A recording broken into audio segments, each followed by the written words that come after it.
Prenez le casque du salut. Pourquoi un casque? Pour protéger la tête. Le principal point d'attaque contre l'enfant de Dieu uni au Seigneur en esprit est la tête. Naturellement, je parle ici pour ceux qui sont identifiés avec Christ. C'est la première condition.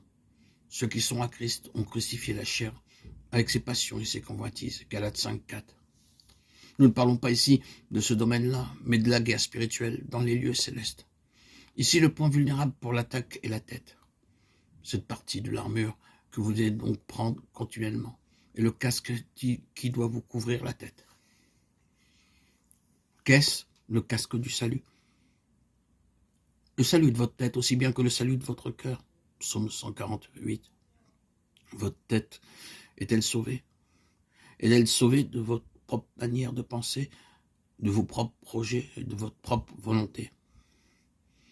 À moins que votre tête ne soit sauvée, il ne faut pas penser à avoir la victoire.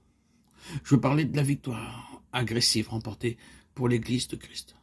Parce qu'ici, dans les lieux célestes, le corps de Christ est un. Et comme faisant partie du corps de Christ, vous trouvez être dans la guerre générale en faveur de l'Église tout entière. Rappelez-vous que l'arme pour votre combat personnel est le calvaire. Quand vous êtes tenté de céder au péché, emparez-vous de Romains 6. C'est pourquoi mettez le casque. Beaucoup d'enfants de Dieu gardent une porte ouverte à l'ennemi, à savoir leur intelligence. Ils protègent leur cœur, mais leur intelligence n'étant pas gardée est exposée aux attaques de l'ennemi. Ils permettent à leur entendement de demeurer passif et ouvert à tout ce que l'ennemi leur envoie. Ils ne savent pas reconnaître les pensées qui leur viennent des mauvais esprits.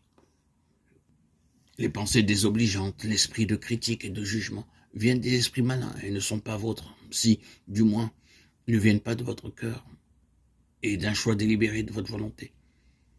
Les choses mauvaises qui entrent dans vos pensées ne sont pas vôtres, si vous reconnaissez leur origine et que vous leur refusez l'entrée. Gardez-vous d'une intelligence passive. Si vos facultés sont là, inutilisées, l'ennemi gagnera bien des victoires. Dieu vivifiera vos facultés, vous fera penser et raisonner, et vous montrera ce qu'il veut que vous fassiez. Il faut que vous lui disiez de tout votre cœur, Seigneur, fais-moi reconnaître toute pensée, toute parole, toute suggestion qui m'est envoyée par les émissaires de Satan.